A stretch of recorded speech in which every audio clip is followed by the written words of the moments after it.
Tyler's Tyler's essentially mortgage broker and works with developers and whatnot. So yeah, so Tyler, I'll let you introduce yourself to the people on the call that don't know you. Thanks again for taking the time to chat with us tonight and to present your crystal ball as well as to what's going to happen to interest rates. I think that's what a lot of people are interested in finding out, what's going to happen with interest rates. I think a lot of us have been sitting on the edge of our seats, especially some of us that have had interest rates as low as 1.89% over the last few years. What am I looking for? What am I in for? So thanks again, Tyler. Awesome. Okay, well, I'll jump in. David, can I leave you to monitor the participants? If you can just open that from your side. As people join, you can just let them in. I've made you the co-host. Okay. So welcome, everyone. I see a number of familiar faces that I've met before. Oh, David, I think that you're sharing your screen. Oh, am I? Okay, sorry about that.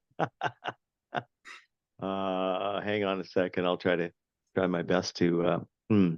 That's okay. I can take it away. What have I done? I'll share my screen and it'll take yours away. Okay. Here, I gotcha. There we go.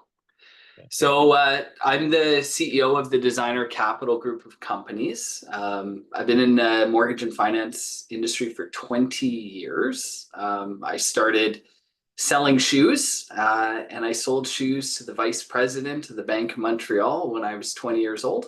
I'm now 40. And she bought shoes off me and she said, you have to come work at the bank. And I didn't know much about banking. And I thought everyone was the senior vice president of a bank. But what ended up happening was she hired me off the street and I found her a nice pair. The shoes were really nice. We'll start with the shoes were really nice. She bought a very expensive pair of shoes off me and I started down this journey into banking. And my one caveat is I said, I don't want to be a teller. I don't want an entry-level job at the same pay as I was doing. So I said, I'll come join you, but I don't want to be a teller. And I got hired into a financial sales job inside Safeways. So at that time, there were Bank of Montreal branches inside Safeway across Canada. And they were open 7 days a week. So what they really wanted was someone with retail sales experience to handle walk-in traffic in the banking segment. Well, my first week on the job, my manager quit, went on stress leave. So I took over doing the schedule. The youngest person there with no experience, but I was keen. And that ended up transferring into a bank manager in training position. So at 20 years old, I became a bank manager in training. And I had to learn mortgages to teach, not just to do. So before I owned a home and before I helped anyone with a mortgage, I had to learn them to teach my staff. So that was 20 years ago. And I've been through the financial crisis in 2007 and 8 and learning all of the banking policy as we went through that. And then I moved to CIBC in 2010 and I became a construction lending specialist. I did that until 2018 and then I opened up an independent brokerage specializing in more complicated mortgages and renovation and construction financing. And it's now morphed into 8 companies that we operate under our banner. And most of them are in construction and real estate, but that's the fast version of the background. But thank everyone for joining us today. I put together a little presentation just to talk a little bit about interest rates, as well as there's an interesting concept out there right now with people's land values having differing values, because a lot of these lots that people own, you might be able to put 4 units, 5 units, 6 units, because the government of BC's come out with some new relaxed rules for rezoning and multifamily. So if anyone wants to know about that, we can jump into that. But David, I'll let you be the moderator a little bit. So I'll jump in and cover interest rates to start. And if anyone has any questions, there is an Thank you. option to, there's not a huge group today. So feel free to just jump in if there's a good pause and ask a question. It is a little bit hard with the bigger group to watch the chat box, but David, maybe you can watch the chat box if someone has a question, and you can interrupt, and the chat box at the bottom allows people Sure, to... and they could raise their hand as well. Perfect. So before we get started, we had a guess on how many people would be here. John, 42. Let's hope for next time. John, where are you on my screen? Let's hope for that. Right now, it looks like there's 12 of us. So we had one correct guess. Or nope, 15 participants, including me. So David and Andrew, you're pretty close. So, okay, I'm going to share my screen. So this here is a little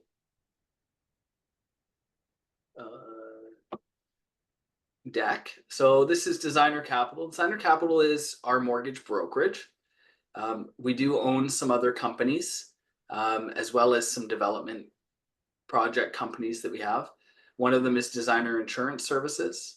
It is works in a similar way that we run our mortgage company, which is about giving more of a plan and doing more advice-based rather than being a salesperson. That's the way that company runs. Be Vigilant is a cybersecurity company. We realized that a lot of mortgage professionals and bankers weren't operating their home office environment in a secure way.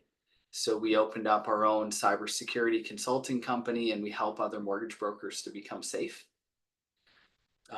Envision Developments is our land use consulting company. This company helps people to identify if their property is good for tearing down their home and putting a 4-unit building, 5 units, 6 units, or if your property's good, a good site to be part of a land assembly.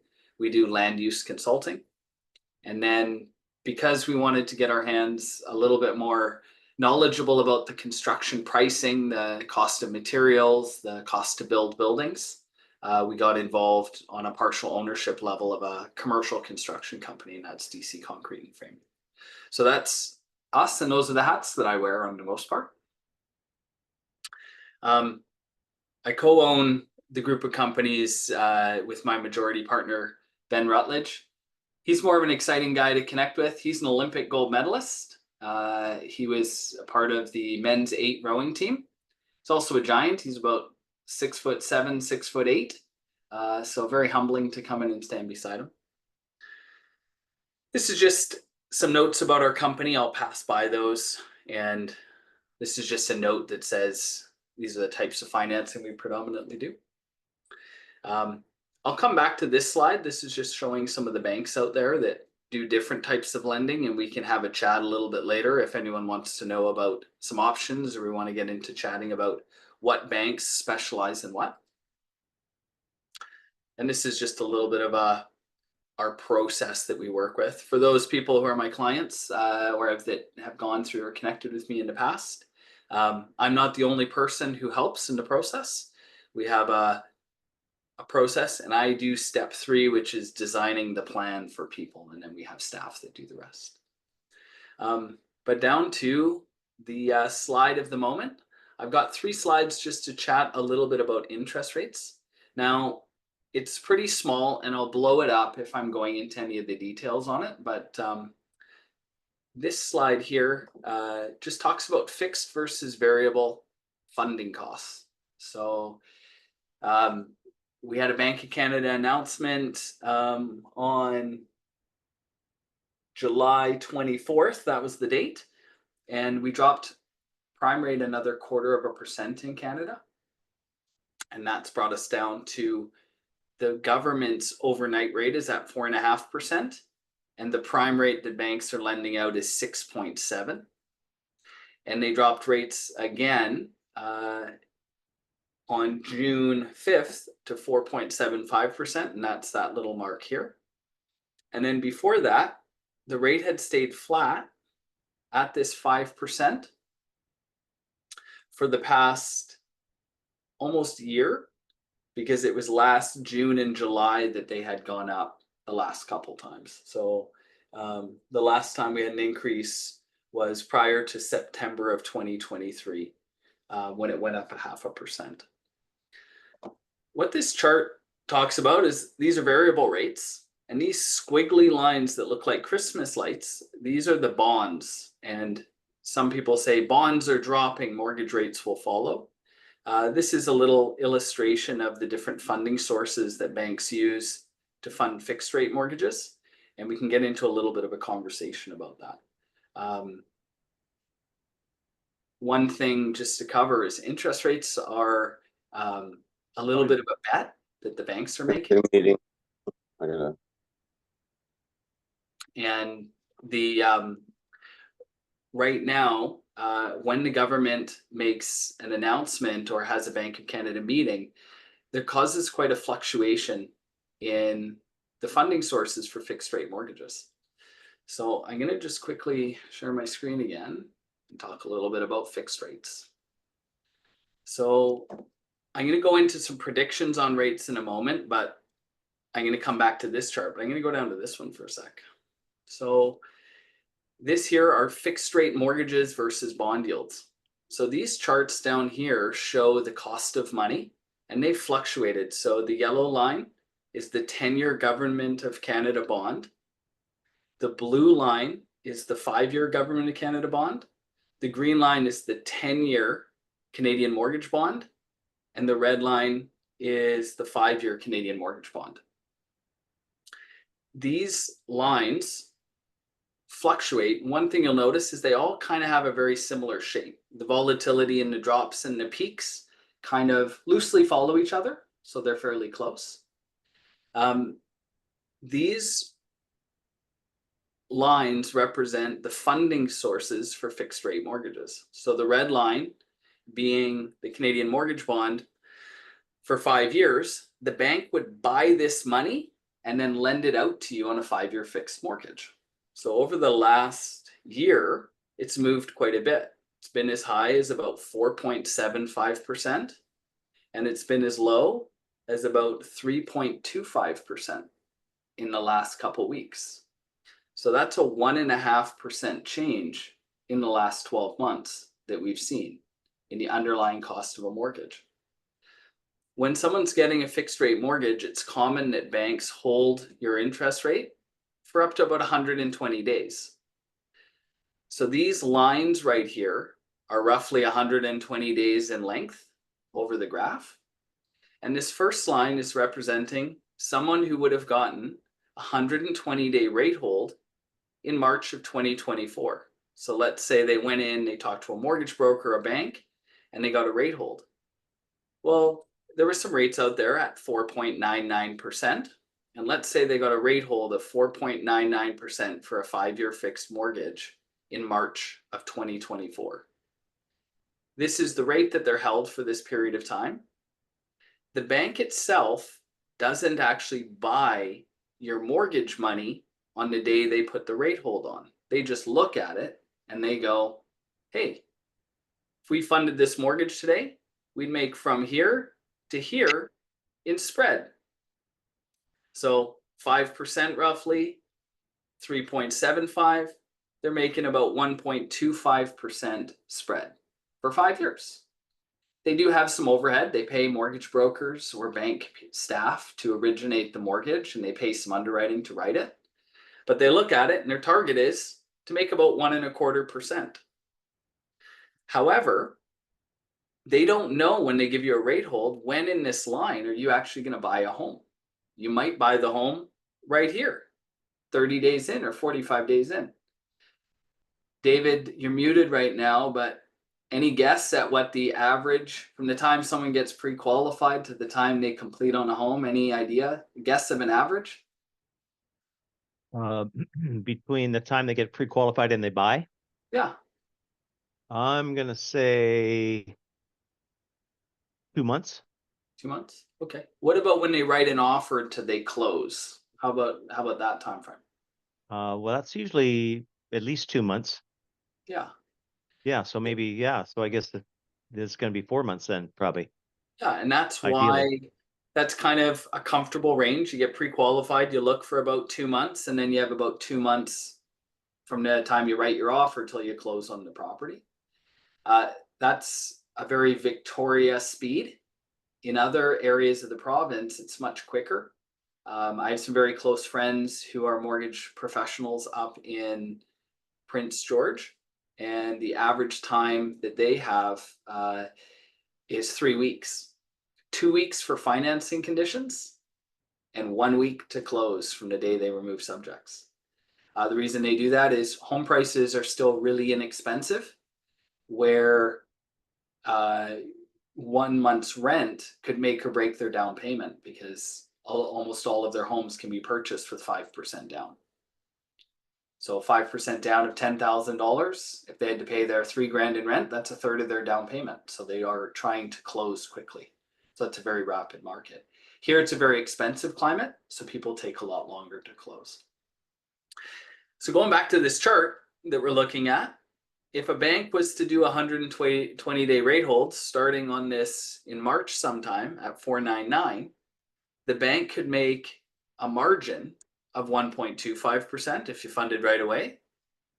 But the bonds went up to the difference from here about here to here was about 0.85%. So banks are trying to guess when they give you a rate hold of where they're going to make at least a 1% margin, but they're holding your rate for 120 days. If the same person went in May and asked for a rate hold, the bank kind of prices this up about 1.25% from where the rates are, because that's the average amount of volatility that they saw. And the rate holds were coming out at about 5.39. Now, when rates dropped right here shortly after, the banks don't quickly drop their rate hold, they watch. So there's a term that banks use is when rates go up, they go up like a rocket. And when they go down, the banks drop their rates like a parachute. So it's slower over time. If the bank had a lower spread, like let's say you're going, hey, why bank? You're making 1.25% profit off me. That's a lot of money to make. I want a bigger discount. I want rates to be lower. Banks are fine to make about 0.6% on a mortgage. And if I go down to this chart, on commercial mortgages, especially ones connected to CMHC, the common rate hold is only 3 days, not 120. So when a bank holds a rate for 120 days, there's quite a bit of volatility that can happen. They can promise you a rate here and fund it up here and make less money than they were expecting, or fund it down here and make more money than they were expecting. They take a gamble. Some banks, that's why banks are fairly close on their rates. 4.99, one might be 4.89, but any more than 0.1% difference in the rates puts them at great risk for volatility. If a bank only priced your rate up 1.25% and they did it on this date here, and you bought your home here, that was more than a 1% run up in rates. And the bank would have only made 0.25% profit, paying a mortgage broker 1%, paying their staff. So they would have lost money on that mortgage over 5 years. Commercial mortgages, especially CMHC insured things like apartment buildings, they only hold the rate for 3 days. So if you're borrowing $50 million, the bank doesn't want to take the hedge risk of 120 days. And they also don't want to charge people 1.25 above to make a guess for you. So mortgages get a little more sophisticated. So right now, if you had an apartment building and it was worth $10 million or more, most banks would give you a rate of 0.6% above the blue line or the green line. If you wanted a 10-year fixed, you'd be 0.6% above the green line, and the red line 0.6% above. So instead of guaranteeing you a rate, they guarantee you a spread. Then they'll hold that spread when you say, okay, I'm ready to take my mortgage. They'll hold it for 3 days, just enough time for the lawyers to do up the paperwork and you to sign it with the right numbers on it, essentially. So for example, if you were timing the purchase of an apartment building and you bought it in March, you would have got a rate of 4.35%. If your closing got delayed and you had to buy it in April to May, the rate would have been 4.75%. If it got delayed again and you closed in June, it would have been 4.15%. And if you were closing last week, you would have got a rate of 3.75. Over that same 100 and just, this is maybe a little more than 120 days, but there's a 1% discount and it's passed directly on to the consumer for taking the risk. Residential mortgages and commercial mortgages come from the same type of funding costs. And I've talked to some big bank CEOs of saying, hey, can we have a more sophisticated mortgage where we just guarantee someone a spread and they watch rates themselves? And they just said for all the people involved in the moving pieces, they wouldn't want to deal with the lawsuits of having people disclose it right. So their preferred method for giving you a mortgage is holding a piece a higher rate. But on average, the rate that they're holding is double the rate that they're happy to do the loan at. And they have to do that right now because of the risk and the volatility in the cost of funds.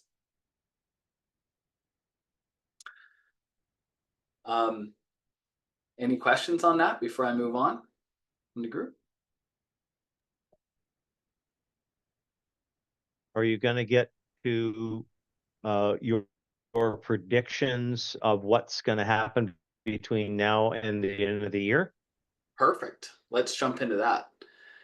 Okay, so back up to this chart here. This chart here, fixed versus variable funding costs. So a variable rate mortgage, the underlying rate that you get fluctuates. The government changes their rates, which they call the overnight rate. The banks change their prime lending rate, and your mortgage interest rate changes. These red dots that I've put was our best guess at placing them where these key dates were. These were the Bank of Canada announcements. And you'll notice something in common. Each time there was an announcement, there was a lot of volatility. Rates dropping, rates immediately spiking up, rates going down quite a bit, rates going up and then coming down. Right before the announcement, dropping. And this was a drop right before they dropped rates 0.25%. Bond yields actually dropped to 0.5%. Then they came up about 0.25%. And then when they made this announcement of this 0.25 point drop, they dropped about 0.7%, far surpassing the actual drop in prime rate. Right now, fixed interest rates today are still priced based on bond yields being here. And we haven't seen the banks lowering their rates yet to eat up this 0.6% drop. If we see this volatility, which we had this momentary spike up at the beginning of the week, if we didn't see this run up in rates, and rates are to kind of stay in this range, right now fixed interest rates will be in the low 4% range coming up in the end of this month. So the cost of funds are down to a point that if you add 1.25% above a 3.15% rate, you're at 4.3, 4.4. So right now, we expect to see a 0.4% drop in fixed rates as long as we don't see a run up in volatility. what would make bond yields go up are indications that rates are going to go up again or not continue to drop. There's another Bank of Canada announcement coming up in September. And if that has a further drop in rates that they're forecasting, we may see a chance for fixed rates to come under 4%. There's some articles out where people are talking about rates starting with a 3 again,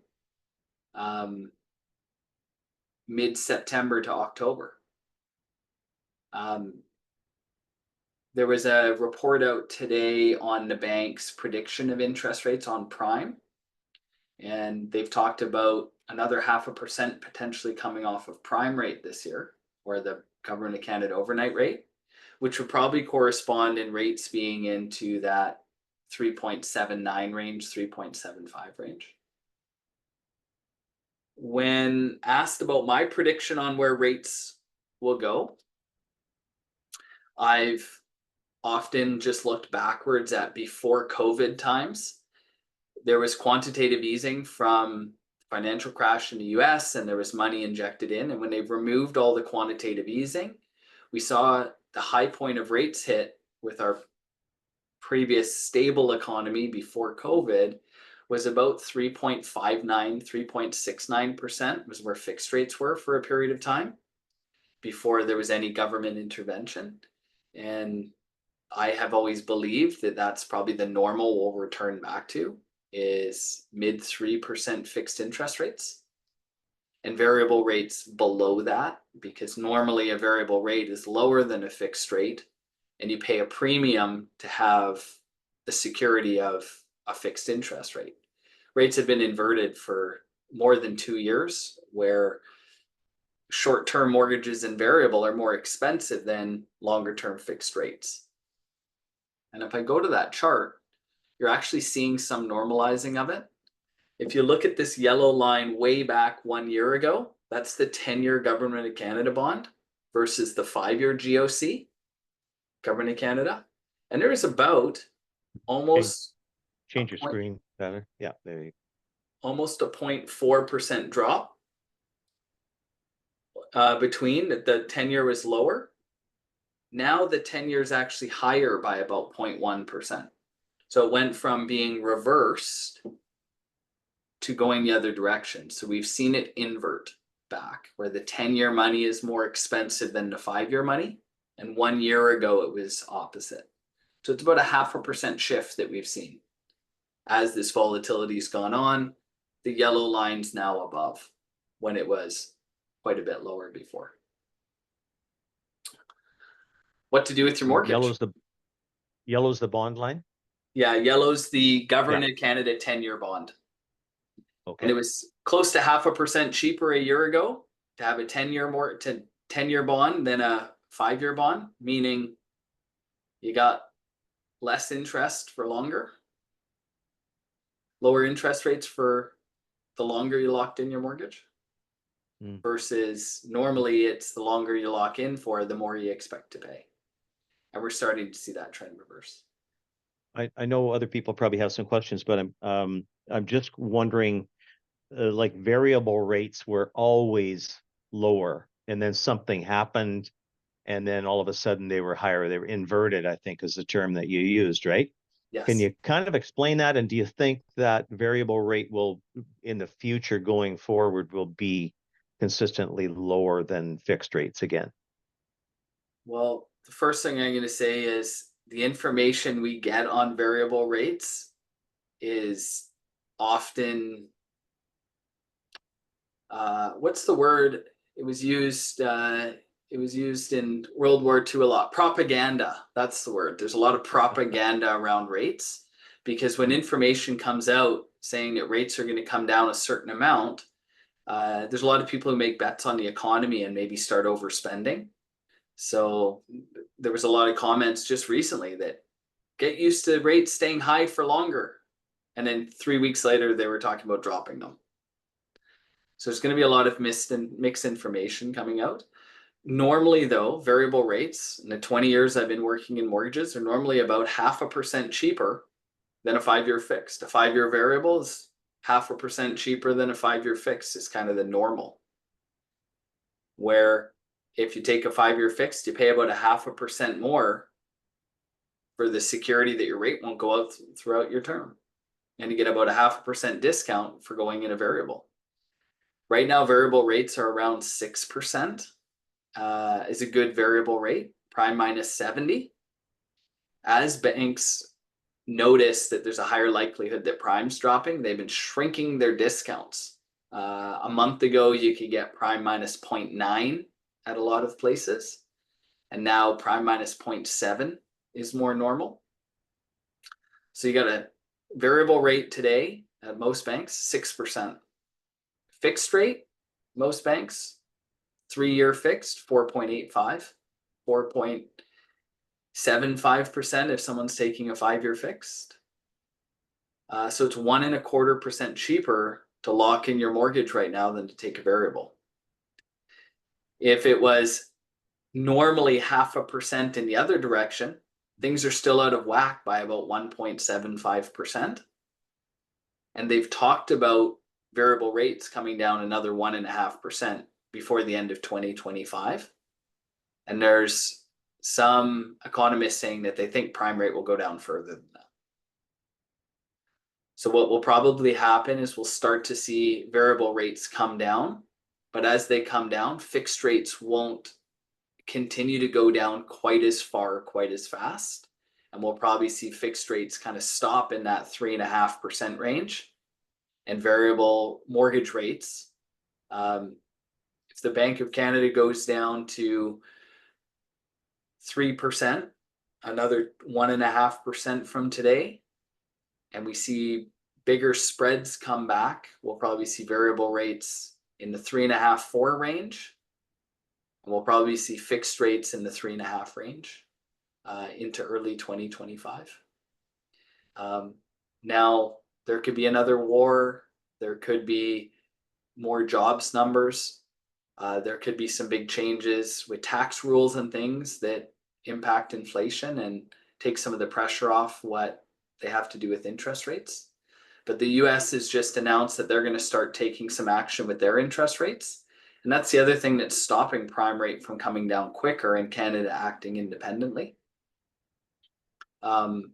Maybe it's a good time to share a little bit of, if Bank of Canada drops their prime rate too quickly, out of step with the US, it can impact the value of our currency and our dollar. And because a lot of commodities around the world, this is changing a little bit with the BRICS nation, but commodities like oil, steel, glass, wood, food, dairy products, they're all priced in US dollars. So if we drop our prime rate out of step with the US and our dollar gets worse in connection to the US, it also creates inflation, even though our housing gets more affordable and our businesses' cost of borrowing goes down, so it could improve inflation. Here, it can also increase it, because if our dollar was to say drop 10% in connection to the US, all of those commodities that we purchase, even the ones domestically, technically get 10% more expensive. Because if gas prices go up, stayed flat, and our dollar drops 10%, they get 10% more expensive. So there's part of our connection and our reliance on the US, and US being the reserve currency, impacts our ability to act independently with our interest rate moves with the government. Who's got some questions? So if I have a client who wants to buy in the next month or two, what's your recommendation? Do they want to go fixed or variable for the next? Do they want a short-term fixed, or basically what would you do? If it was you buying in the next couple months, what would you do? Great question. So I think that I would answer it by saying some people don't have a choice over their interest rate. And that's the case for most people right now. When you're buying a home, qualification is 30% harder to qualify today than it was in 2022. Meaning every single Canadian had 30% more buying power if their job and situation was the same today as it was in 2022.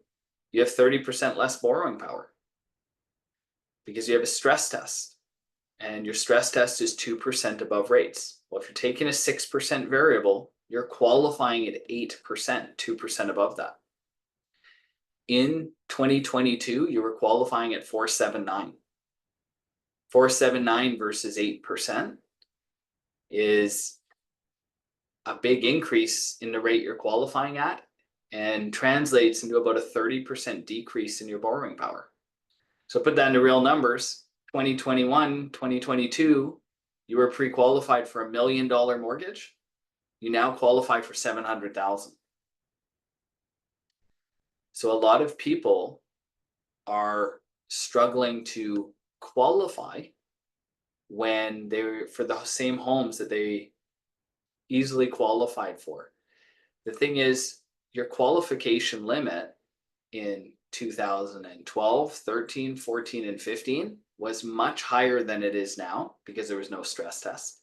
In 2016, there was the stress test introduced, and it hovered between 4.59 and 5.25. So we haven't seen any market like this for qualifying in over 20 years. It's the hardest time to qualify. So when you say, hey, what rate should you take? The first thing is a lot of people don't have a choice to go variable. They have to look at fixed rate mortgages because they have a lower contract rate. So when you add 2%, 5% plus 2% is a 7% stress test. 6% plus 2% is an 8% stress test. So someone might qualify for 12% less going variable over fixed. So if they were wanting to buy at the top of their price point, they might be stuck looking at fixed rates. But if people do qualify and they have the flexibility and they have the benefit of choice, shorter term fixed interest rates and variable, from the way that they're being priced and inverted still, are probably the way to go. I can tell you there's a lot of people who bought homes and got a fixed interest rate 2 months ago that aren't super happy, even though it looked to be 1% plus better than variable. And, you know, maybe said, hey, I don't think variable rates are going to come down that fast. They are coming down hot and fast, where people might not be as happy. So taking a variable rate mortgage, most banks allow you to lock it into a fixed rate for free. They don't get to lock it in at your variable rate, but they get to convert it early. So say you're 6 months in, you can go to them and say, hey, what's your best 5-year fixed? And you can convert it later. So variable gives people the ability to postpone their lock-in period until maybe better economic times in the future.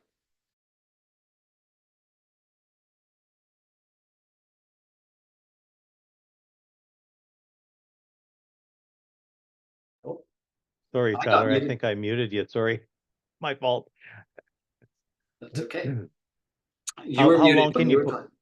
How long can you postpone that variable rate? Like say, okay, well, I want to wait because I know sounds to me like interest rates are coming down by the end of the year. So if I wait 6 months or even a year, like take some pain for long-term gain, how long can I do it in a year? 6 months or a year?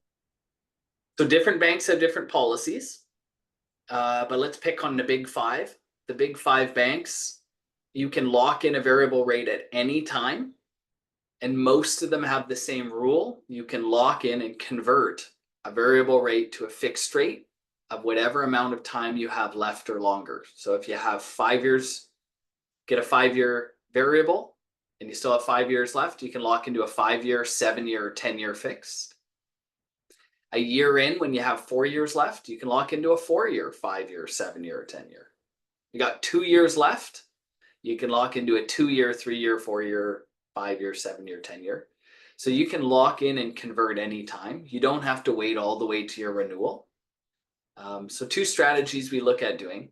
If people, again, are privileged to qualify, there are some banks that allow us to break the mortgage decision into multiple pieces.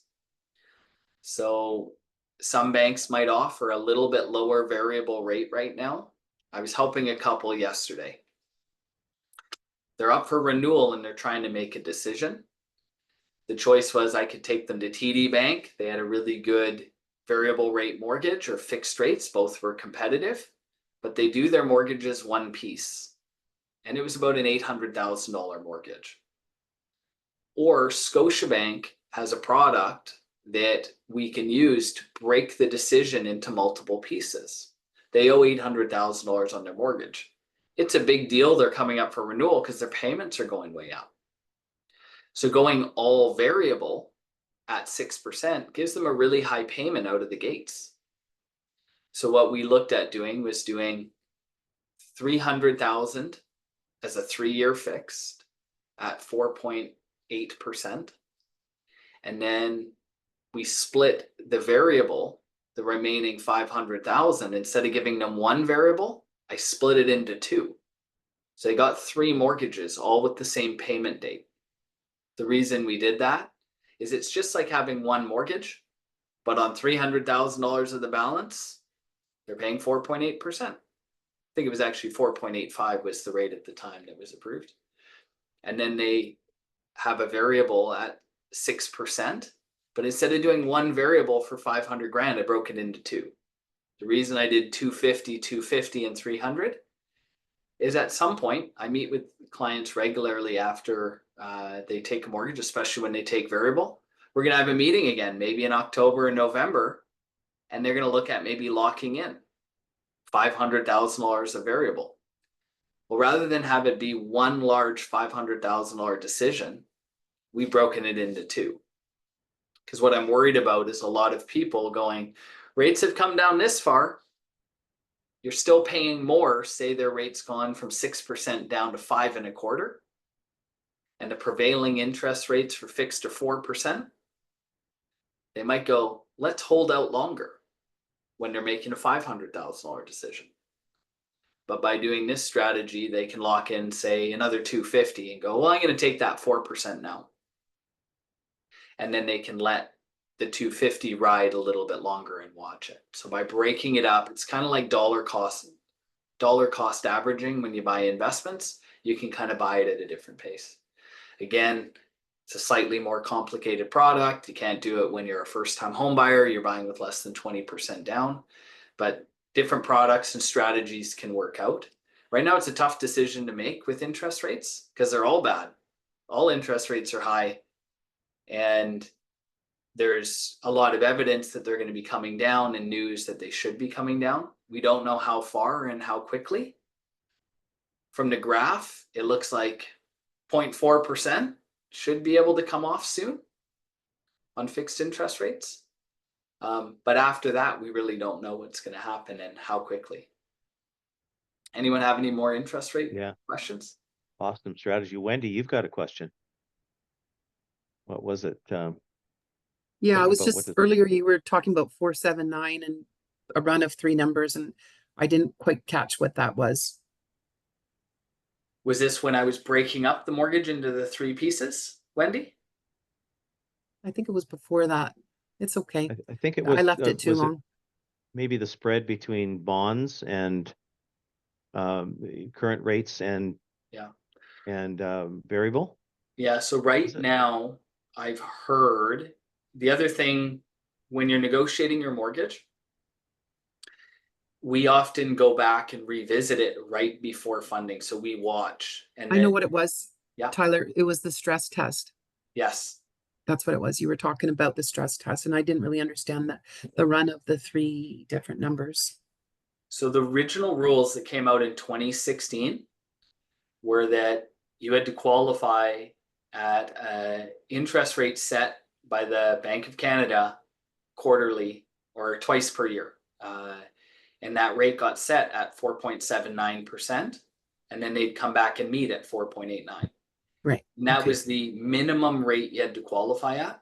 So even if you took a 1-year fixed, and for a while you could get a 1 year at 1.99, they weren't adding 2% back then. They just said you have to qualify at 4.79 regardless of what product you take.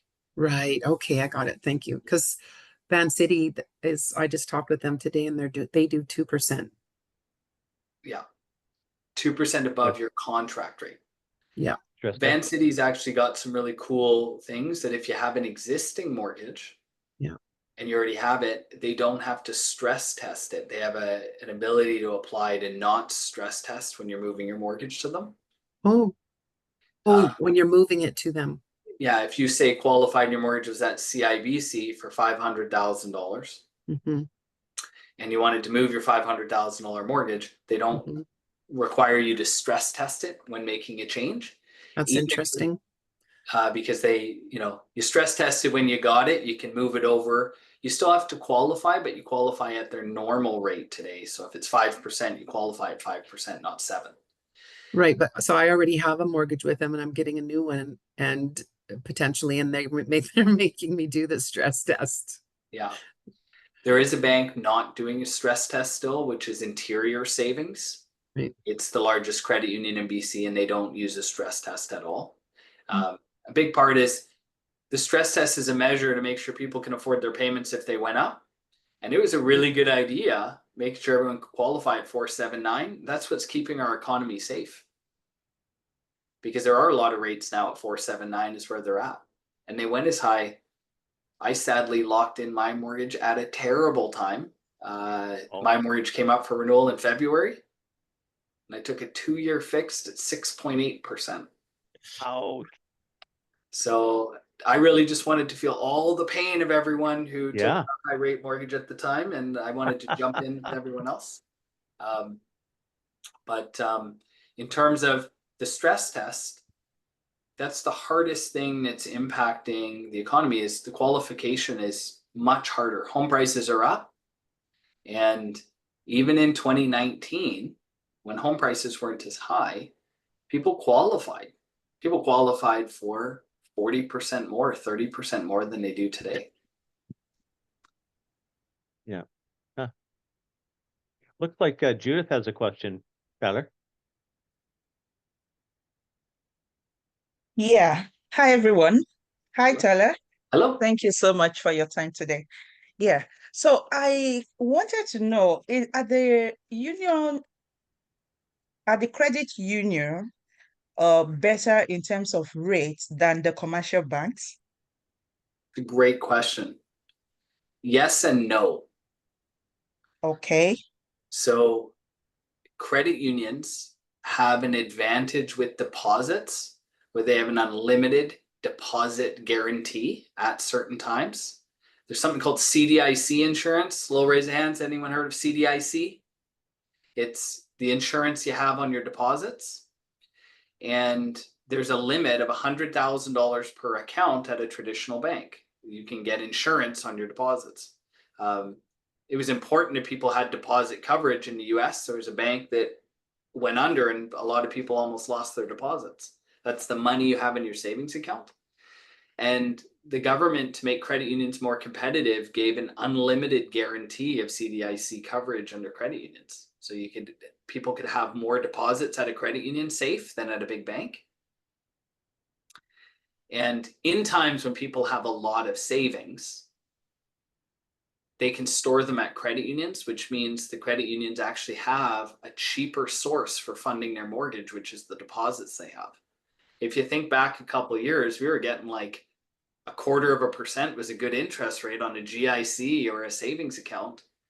And if the banks were getting the money and you had a lot of deposits and you had $1 million and you had 100,000 of it at a bank, or you could have the full $1 million at a credit union and they're offering you the same interest rate on your savings account, they had more access to deposit money that's a cheaper funding source. After that, though, the banks are much bigger and they sell something called mortgage-backed securities, which is where those bonds come from. And banks have more buying power, better credit ratings. There's a company, has anyone heard of Moody's? A little show of hand, Moody's credit rating agency. They rate stock companies and banks. So they say your bank is AAA or quadruple A, or you've been downgraded, or RBC's credit rating was downgraded. These are the banks, the rating agencies that rate the banks. the better the credit rating agents, the better the credit rating of the bank, the more the safer they're considered and the lower their funding costs are for mortgages. Banks are obviously much safer than credit unions in some ways because they're bigger. But overall, credit unions at times, especially when interest rates are low, in low interest rate environments, can have access to lower interest rates. However, I would say right now it's the big 5 banks which have the most competitive rates, and they're quite a bit lower than credit unions. But credit unions will have a number of money on deposit. They'll look at their balance sheet and go, we got a couple $2 billion of deposits we need to lend out. And for a short window of time, they'll put the mortgage rates on sale, and it could be lower than the banks have. But when they lower their rates and they do beat the banks, they don't do it for long because they run out of those deposits. Those bonds that banks lend based on that chart I was showing you when they hold their rates, it allows them to do something called fractional reserve banking, which is lending out 10 times what they have on deposit. So for every $1 million on deposit, they can write $10 million worth of loans, but it's more expensive as a funding cost than using their deposits themselves. So Judith, a roundabout question to say, banks and credit unions, it's the day of the month, the week that you go in and happen to apply, which one's going to be lower? Brian and Betty, you got your hand up. And you might need to click mute to unmute. Yeah, I was just figuring that button out. Obviously we're in a 5-year fixed. As the rates come down, is there any way to like maneuver around that, or are you just looking for the 5 years? So right now, especially people who have fairly new mortgages, we can investigate one at the bank that you're with without requalifying at anyone's bank. If you're worried about qualifying or you don't qualify anymore, you can break a mortgage at most institutions without qualifying as long as you stay with them.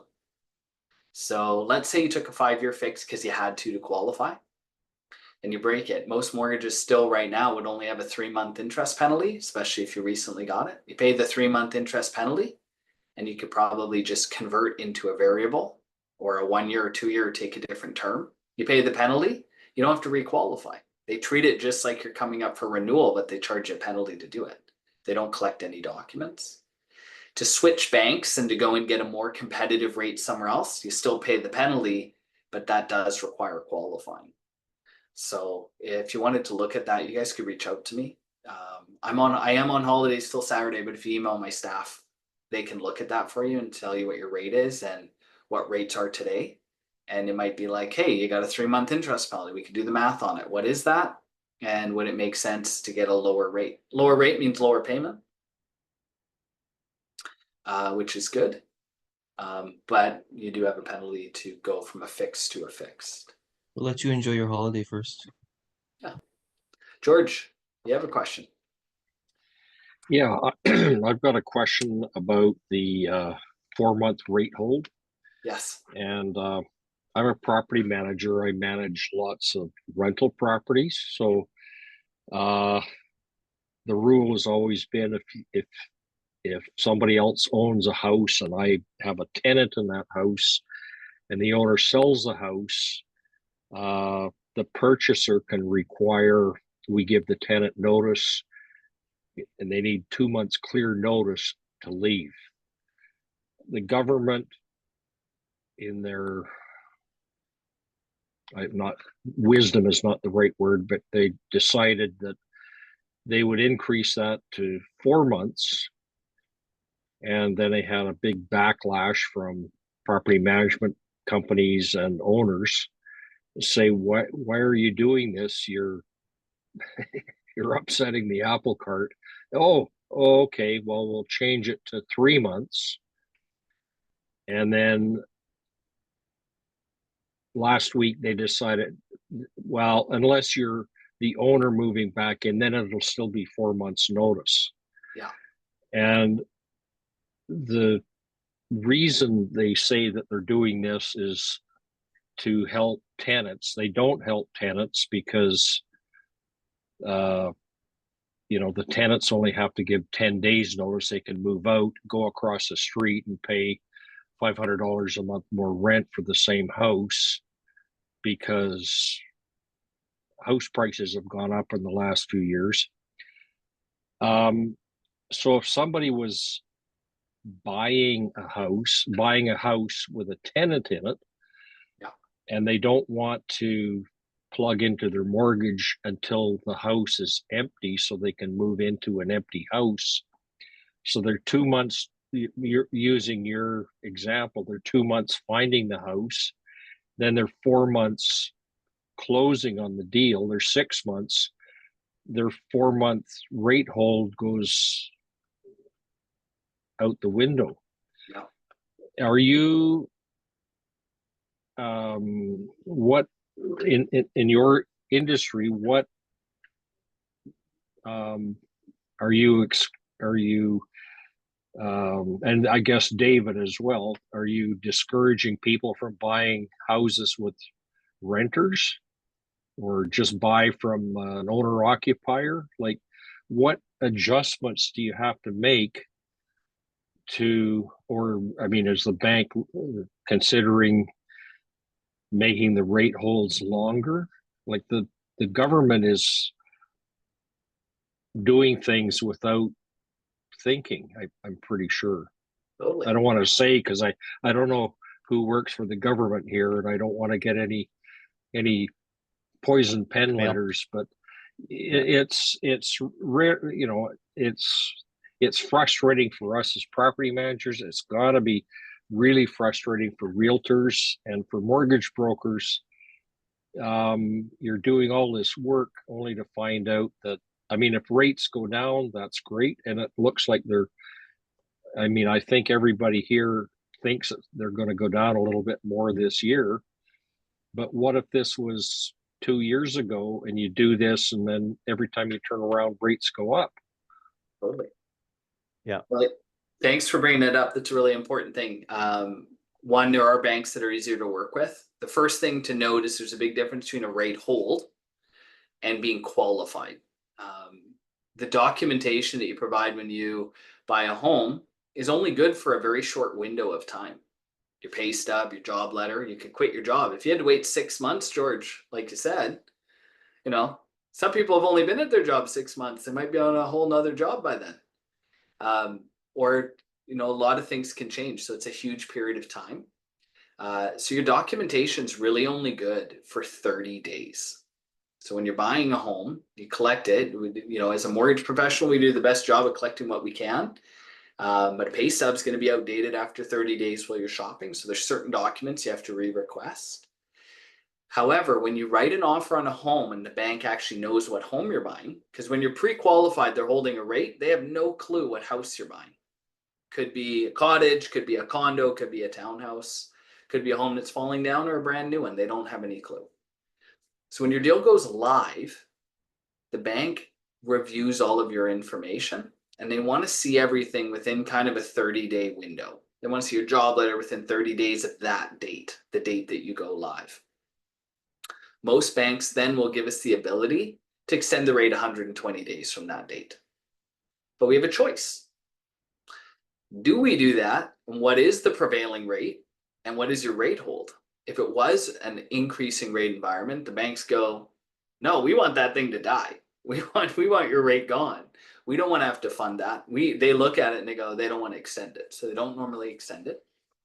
There are banks who do 6-month rate holds and 12-month rate holds.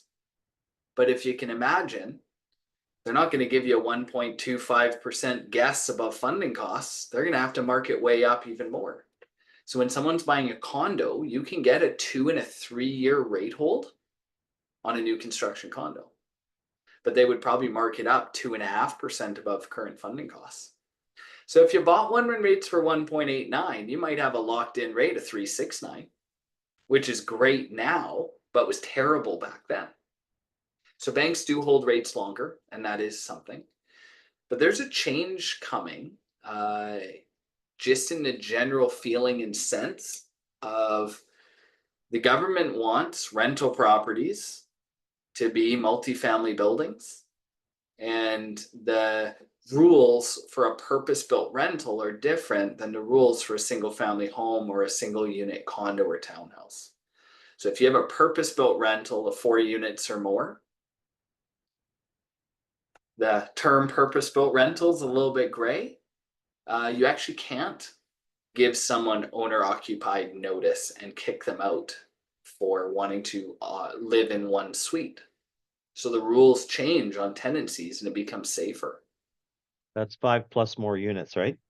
Yeah, I think it's 5 or more purpose-built 4 plus, but purpose-built rental. So if it was built to rent, if you built a 4-plex and you sold 1 unit and you had 3, those rules don't apply. But purpose-built rentals are slightly different eviction rules that are allowed under those new rules. And at the same time, the government's come up with legislation that anyone can tear down their home and put 4 units on it. And if you built those as rentals, then those rentals become safer and that you can't evict your tenants out. So the government does have a little bit more of a master plan at play here in making it easier and streamlining purpose-built rentals to become on the market so those who rent can have more security in it. And I really do hope, George, that when we get the number of purpose-built rental and rental apartment buildings, the other rule is if you're on a transit corridor, a high transit area, or an OCP designated high density, that you don't have to go through community engagement anymore and you can go straight to development permits and things like that in different municipalities. When we get more purpose-built rental, it'll be safer.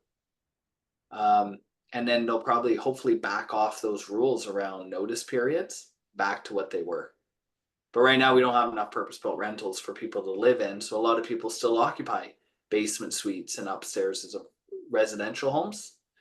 And they don't want someone having to move out because the rent is $500 higher to rent the same thing, even after a year or 2 of renting, because rents have gone up 40%. There's a little chart. I don't know if anyone knows about it, but there's a cool website out there. I'm not involved with them, but it's called Zumper. And you can type in average rents Victoria, and it pulls the listings and online data points for the whole area, and it shows what the average rents are in the neighborhood. 1 bedrooms are up at $21.67, 2 beds $29.47, 3-bed average rent $37.18. Shows the trend up or down, and it shows the units that are listed and available. And this Zumper site, there's one, you can go, we can go back and we can go, let's check out Sydney. Oops.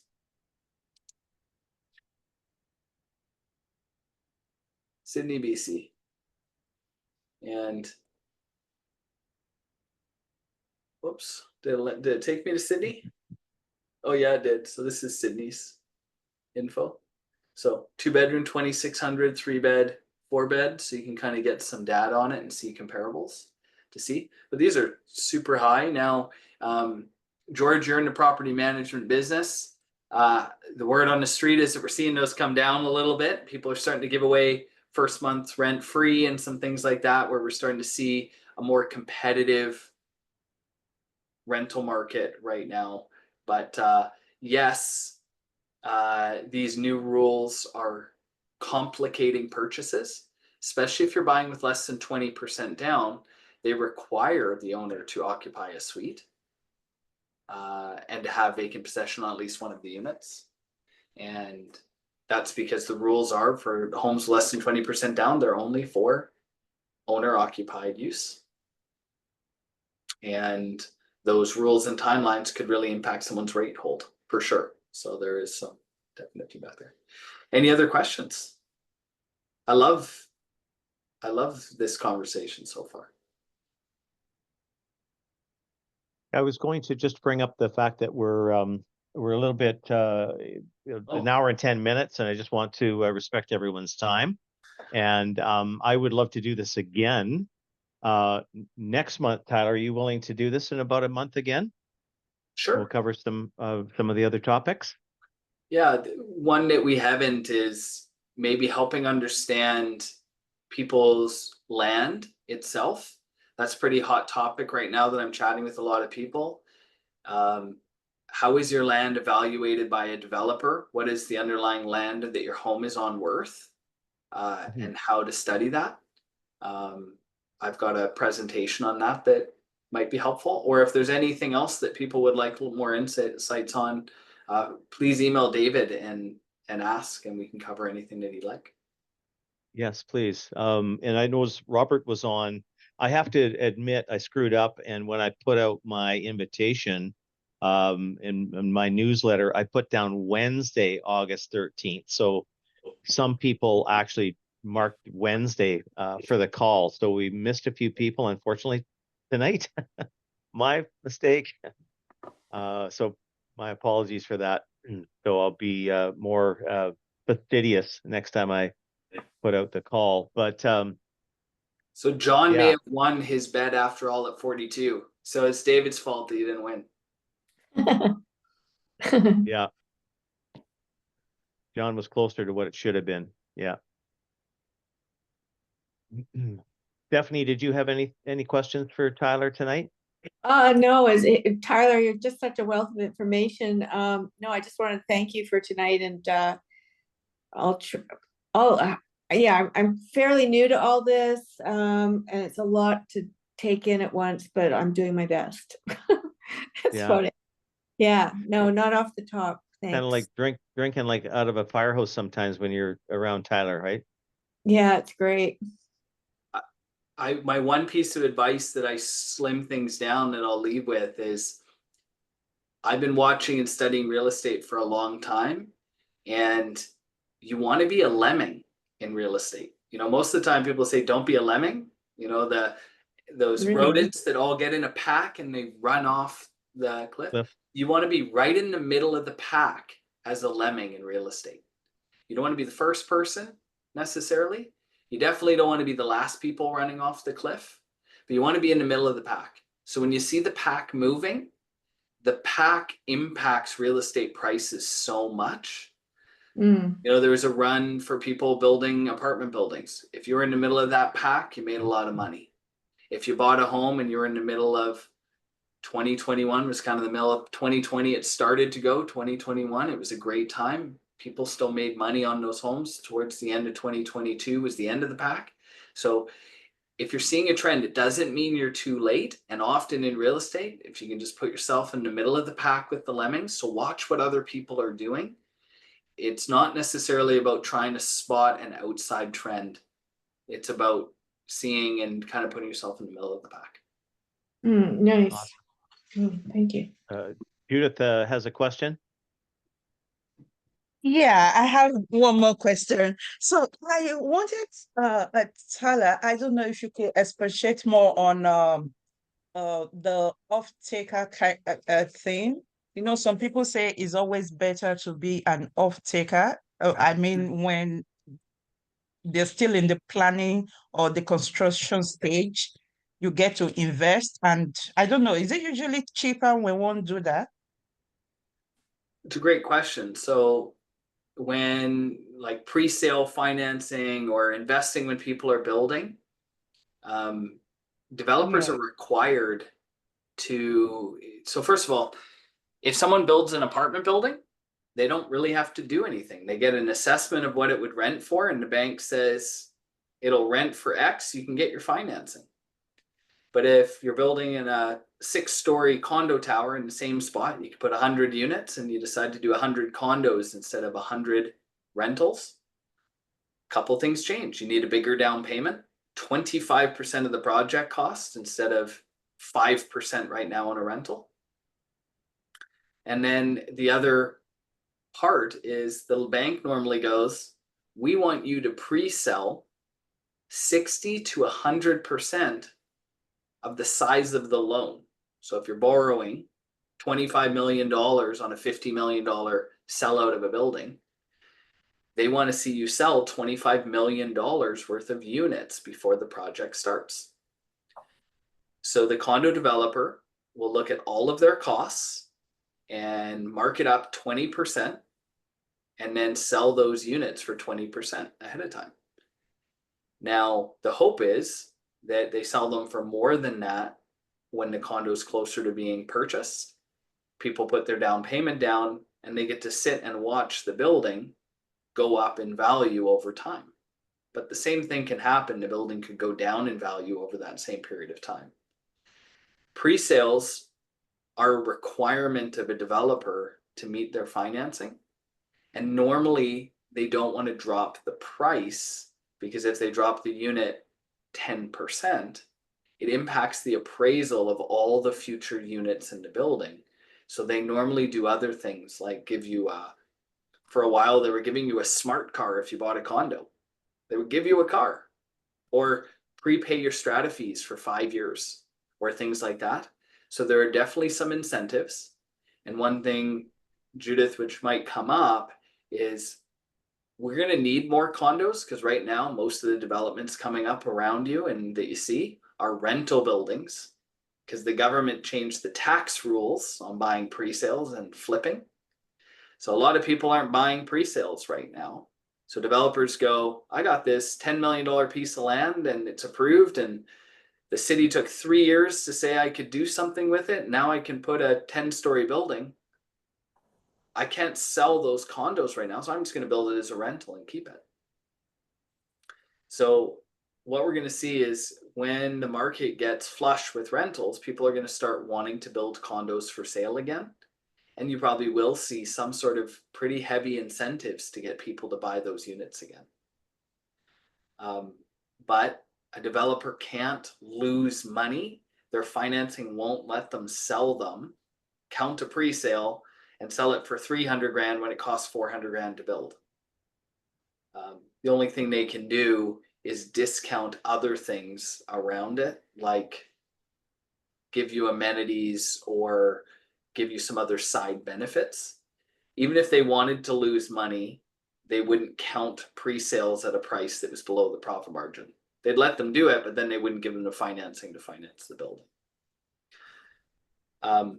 Inflation, when supplies go up year over year, building supplies and things like that, normally a building would get more expensive as time goes on. They're trying to cause a flattening of inflation so that prices shouldn't go up over time. So I don't know if I answered your question too much or directly. Yeah, perfectly. Thank you so much. You're welcome. Yeah. So Tyler, are you good for September 17th? That's a Tuesday for 7 o'clock. I have booked my Tuesdays at 7 p.m. for you, David. Okay. So that you can pick them. I Okay. can't do everyone, but they're all booked in advance for these slots. Yeah. So why don't we say a month from now on the 17th? Perfect. And if you're good, we'll just get everybody to mark their calendars, and we'll send out our newsletter again, and we can pick if anybody wants to pick a topic. Tyler's, would be more than happy to chat about that particular topic. I know that the Missing Middle is a pretty exciting program. And the fact that the government, is mandating that you can build 4 homes on a lot that's bigger than 3,015 square feet.